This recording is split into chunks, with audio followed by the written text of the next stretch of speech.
make sure they're not confronted today, tomorrow, and the next day with premiums they cannot afford.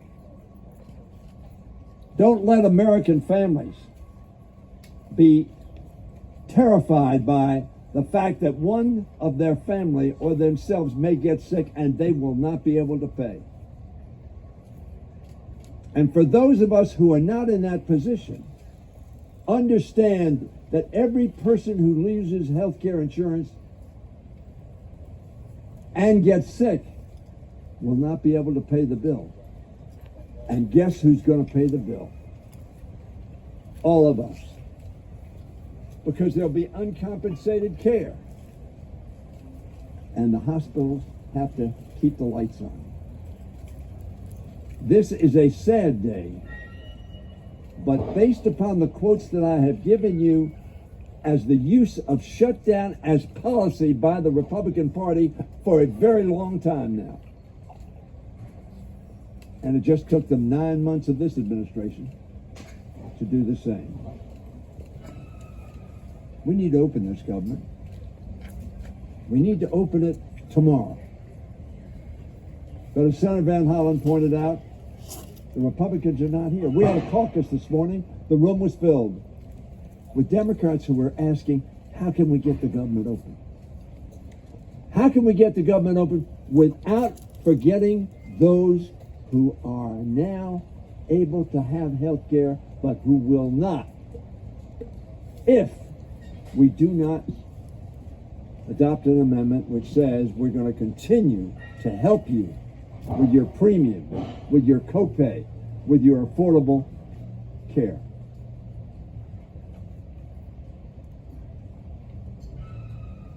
Speaker Johnson, the last time we had a shutdown vote,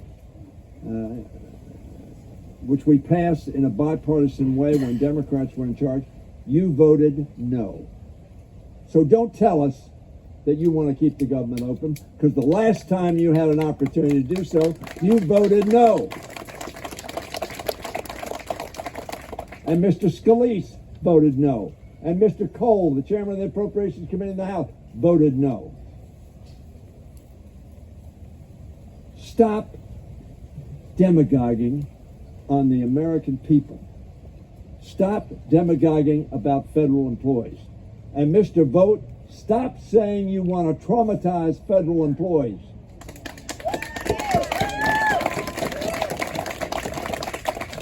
Stop saying you want to shut down the government, which he said. Speaking specifically about EPA, but he said he wanted to shut down government spending. How sad it is to have a party in charge of the House of Representatives and of the United States Senate that wants to shut down the people's government so that they can have political gain. A sad but not surprising day.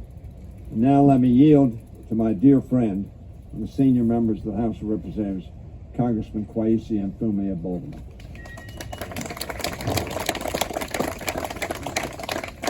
Thank you very much, Denny, and thanks to this entire delegation for staying together the way we do and for speaking out as we must. A couple of things. There's some deliberate redundancies here because the problem is very, very simple. The problem is Donald Trump. I want to thank those federal workers who have come out from various unions, who stand here with us. They are not here for form or fashion. They are here because they are patriots. They get up every day and put on their clothes and go into buildings and work to deliver services for Americans all over this country, and they don't ask, are you Democrat or Republican? They provide the service. Theirs is the untold story. And to all those who claim now to have this Christian right movement, let me give you a quote that you should go back and review. Go ahead. It says, when you have done it to the least of these, you have also done it unto me.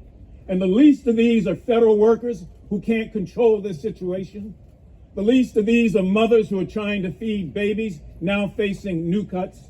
The least of these are seniors who've given their lives to this country, many of whom have served in our armed forces. That's the least of these. Many are living paycheck to paycheck. So give me a break, Donald Trump and Mr. Voigt and all the others who have this holier than thou attitude. We know what's best for you. No, you don't. You don't know what's best for these federal workers, and you sure as hell don't know what's best for the Maryland delegation. We will continue to fight you at every turn, in every instance, and in every way. This is about the sort of thing that you read about that you say can never happen in America. Want to see something? Senator Alsobrooks will confirm this. There's a big flag of Donald Trump hanging from the Labor Building. The Labor Building. A huge flag with his likeness on it. That's ego. That's being vindictive, and that's an in-your-face kind of attitude. Now, the bottom line is that this was all avoidable. We know that. We have to keep saying that because they make it seem like it was inevitable. It was avoidable. All it took was a willingness to discuss, to negotiate, to share thoughts and ideas, to get through this 7-week period with this resolution without hurting people in the process. But that was not enough. They wanted to find a way instead to stick it to Americans. And so it's a continuing resolution now that finds a way to increase many of the terrible experiences that people are having by increasing the pain. It wasn't that tough to be able to do 3 simple things: stop the cuts, lower the cost, and save healthcare in this nation. It was just a 7-week continuing resolution.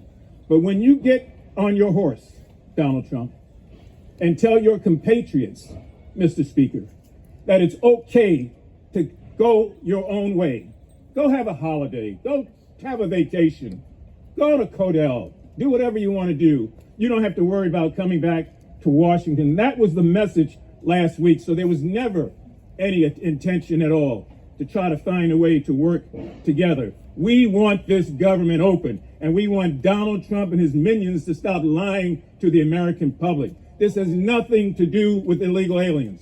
Nothing. There's already a federal law that prohibits anybody in this country that's an illegal alien to be able to take any claims onto monies and benefits. We know that. We know that. And Donald Trump knows it. We've got to find a way to ask today good Americans, some of whom we will never meet. They are Democrats, they are Republicans, and they are independents. And they know right from wrong. They know when you impose an evil sort of wicked policy on people, it hurts them. I mentioned women before who are trying to feed babies. When a baby cries at night, that baby is not crying in black or white or Latino. That baby is crying in hunger. That baby is crying in pain. When senior citizens reach the point where they can no longer do anything except rely on their Social Security checks and Medicaid and Medicare, they're not doing that for form or fashion. They're doing it because of a solemn promise we made to all of them, that as the greatest, wealthiest, most powerful, most influential nation on the face of the earth, that they would never have to worry about that. And yet they do worry about it last night, and they are worrying about it today. So I want to just thank this delegation for its steadfast resistance to the foolishness that we see coming out of the White House, and to ask decent Americans, no matter what your party affiliation, no matter where you are in this country, put yourself in the roles of these people who are federal workers who are standing behind us. Put yourself in the role of those persons who are living paycheck to paycheck. Put yourself in the position of having an opportunity to make an influence and to change things. Call your representatives all over this country and tell them to do the right thing. Don't buy the hype, because the hype is for fools.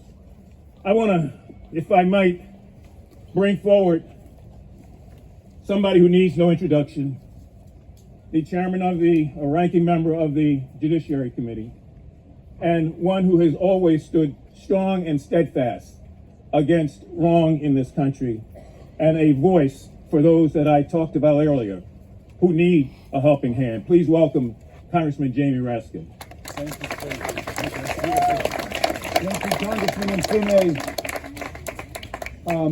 I'm delighted to be here with my colleagues from the Maryland delegation who showed up yesterday to work, who showed up today to work, who are going to show up tomorrow to work, and are going to keep working to make sure that the American people get their health care and that our government reopens as quickly as possible.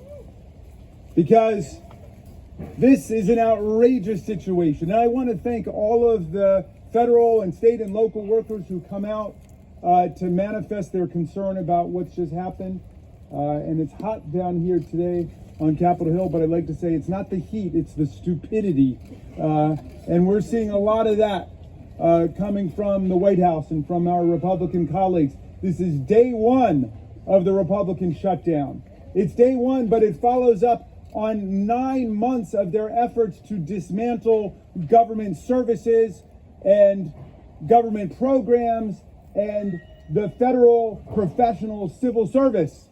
They have sacked air traffic controllers at the FAA. They have sacked firefighters from the U.S. Forest Service. They have sacked cancer researchers and epidemiologists at the NIH. They have sacked food and drug safety inspectors at the Department of Agriculture and at the Food and Drug Administration. They have sacked people fighting for consumers at the Consumer Financial Protection Bureau. All of it now culminating in this effort to shut down the government of the United States, which every Democrat voted to stop in the U.S. Congress. Every single one of our colleagues voted against this outrageous culmination of their plans. This is a healthcare shutdown as they've stripped millions of people of their Medicaid health insurance going forward indefinitely into the future, which is why we've got to stand and fight. They've stripped millions of people of ACA tax credits that they need in order to pay their premiums and get health protection for their families. They've caused everybody's healthcare costs to go up, which is why we say cancel the cuts, lower the costs, restore healthcare to the American people.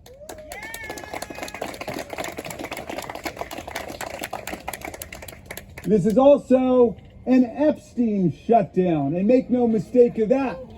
One of the reasons why our colleagues have been absent from work this week is because they did not want to swear in our new colleague, Adelita Grijalva from Arizona, which would have created, guess what, the magic number, 218 signatures on that discharge petition so we can get the bill out on the floor to demand the complete and total release of all of the Epstein files.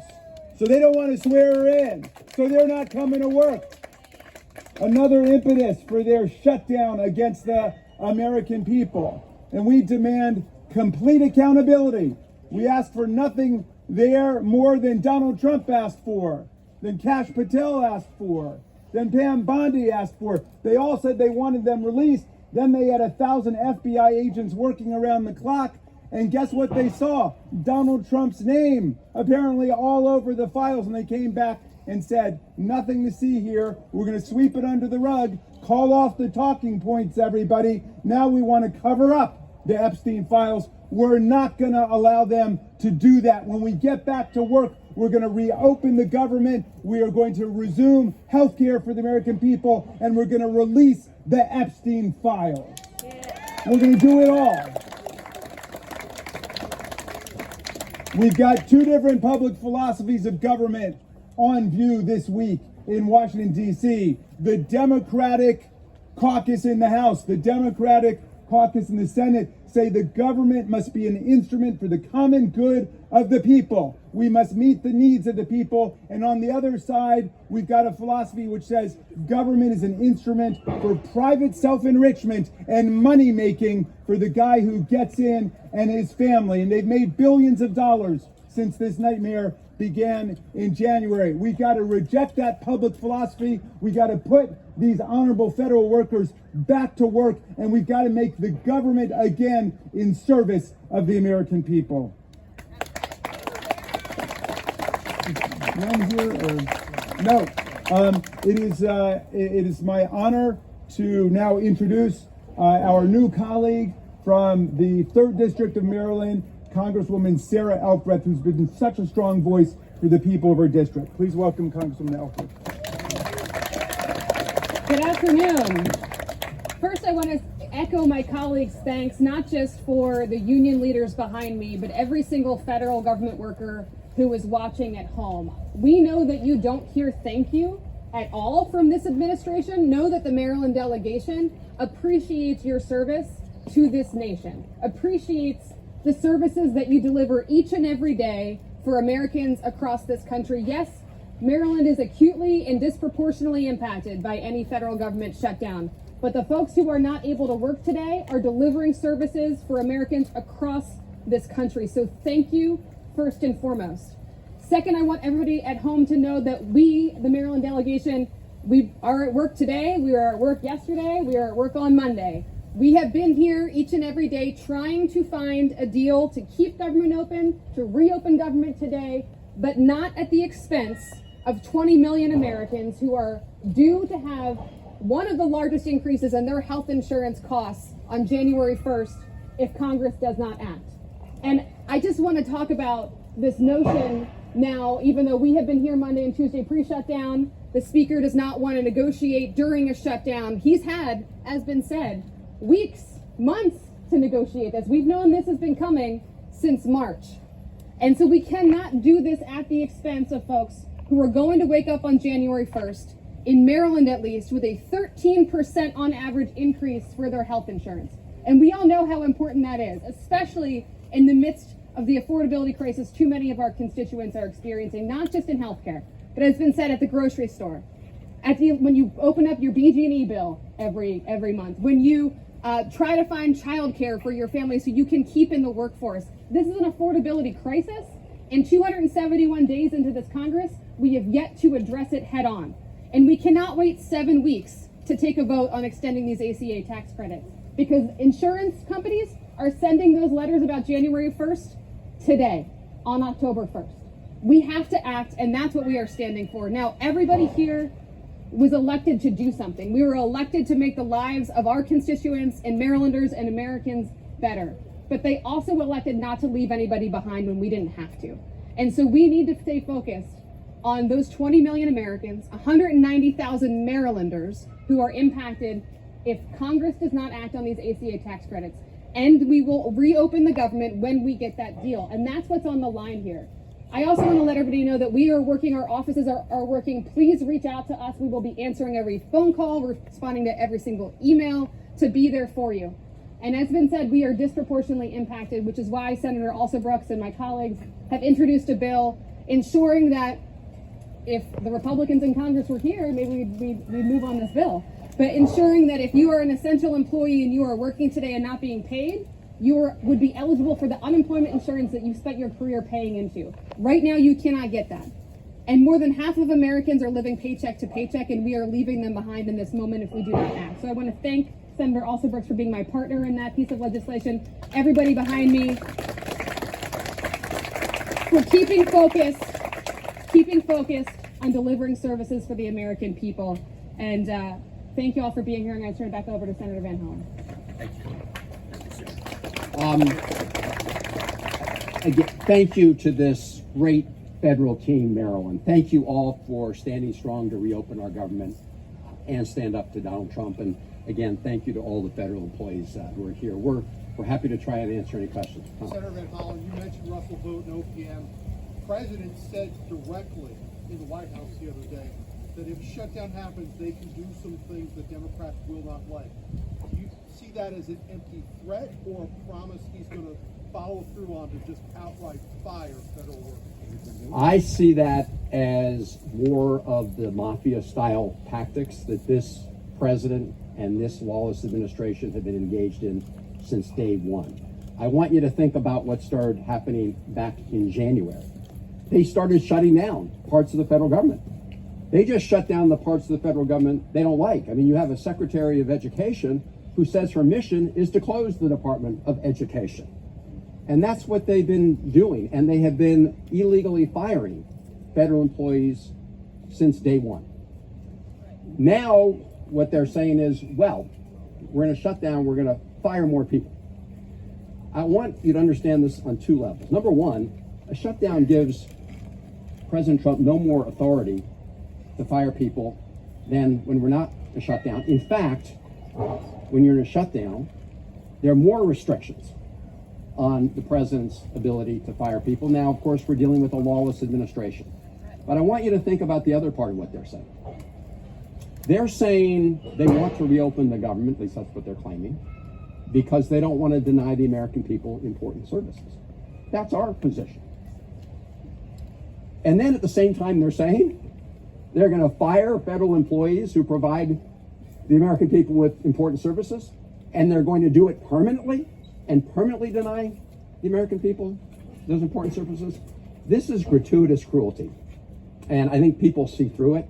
And I also think the American people will grossly resent a president who tries to use federal employees as his pawns and the American people as his pawns, because the American people will be the big losers. What's going to happen to undocumented immigrants on Medicaid in California? Are they going to lose benefits? Again, the federal Medicaid program does not provide coverage to people who are here illegally. Neither does the ACA tax credits. So no, this is no. This is a big lie being perpetrated by Republicans because they know the American people don't want to see increases in their healthcare costs or lose their healthcare coverage. So what they want to claim, and it is a big lie, is that this is for people who are here illegally. Big lie.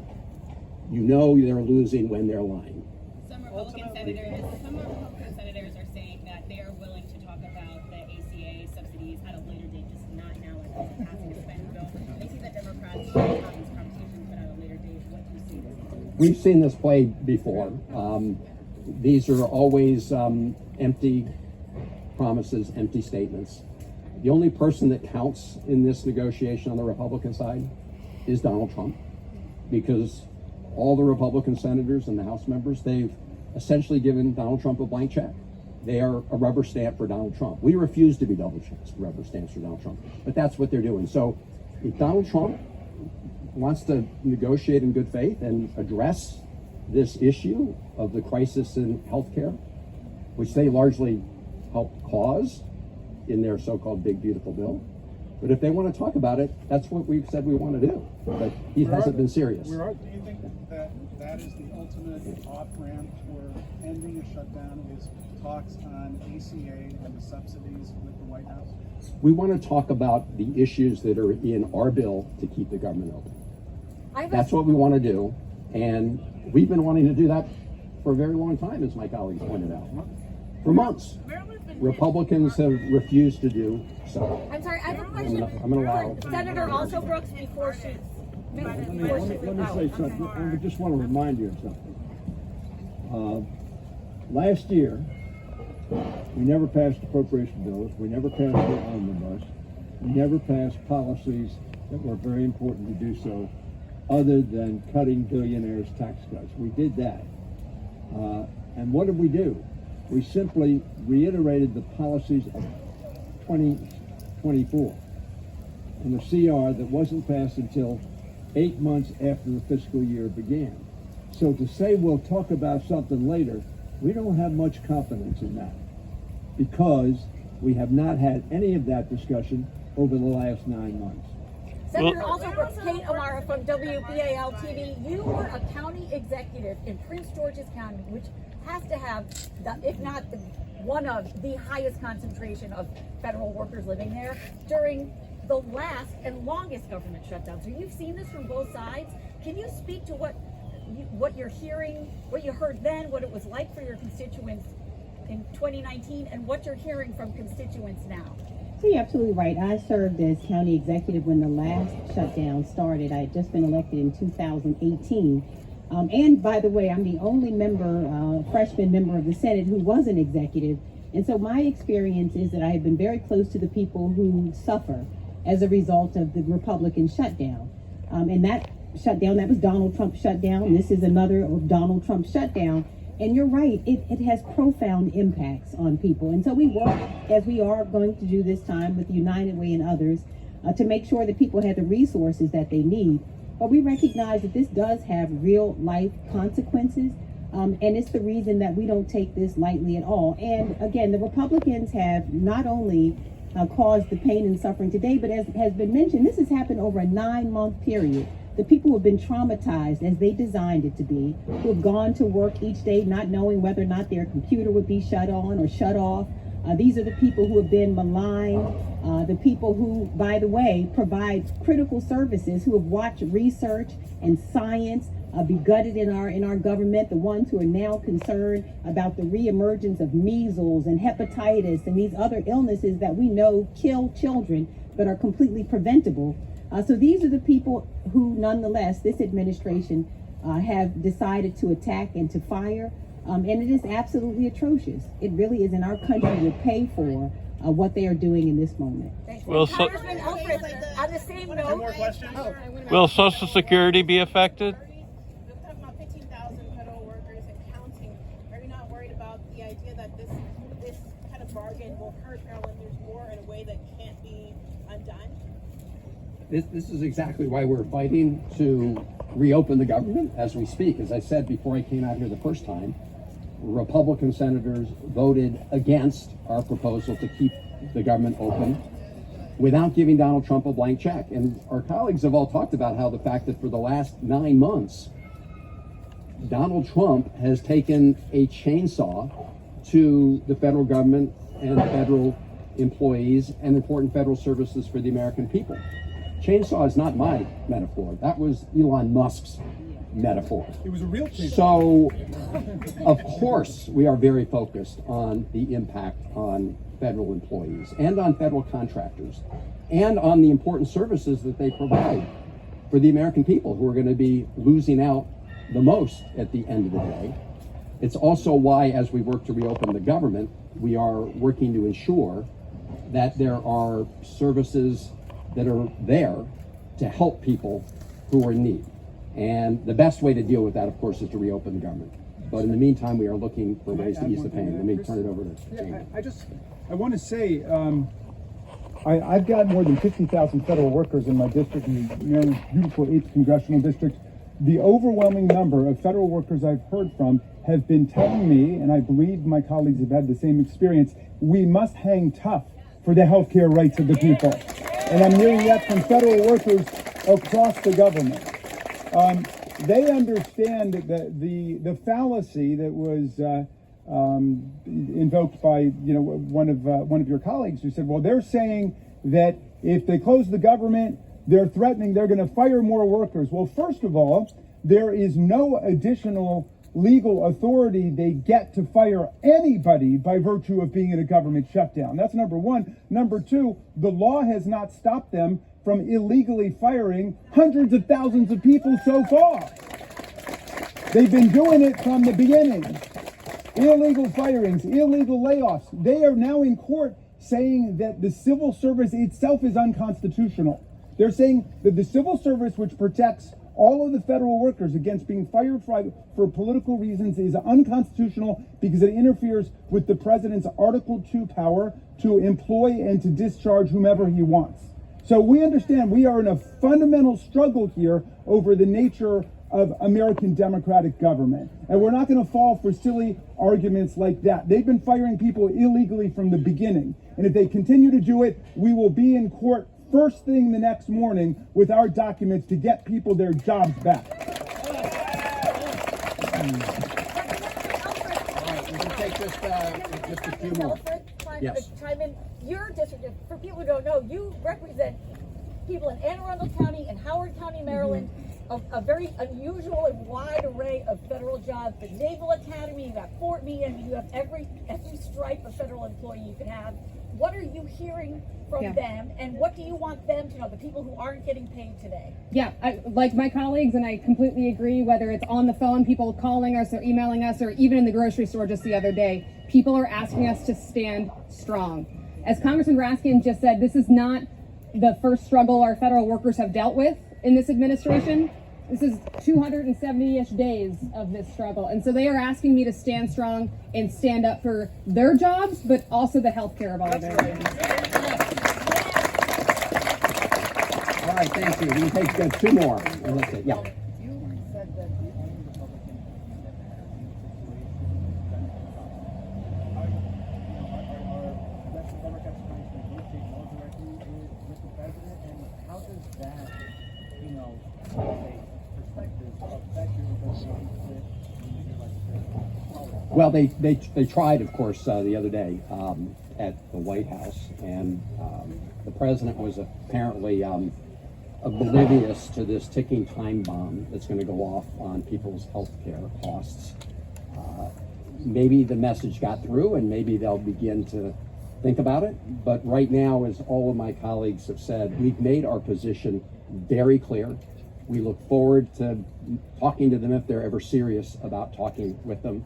But we have been crystal clear that we're not going to give a blank check to a lawless president. We've all talked about what he has done to date, trampling on the rights of Americans, undermining our democracy, undermining our Constitution.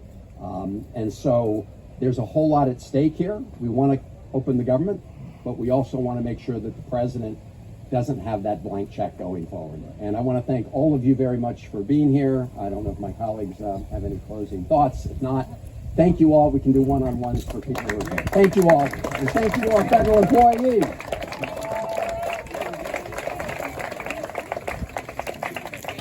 Nice to meet you, Simon. Have a good one. Thank you.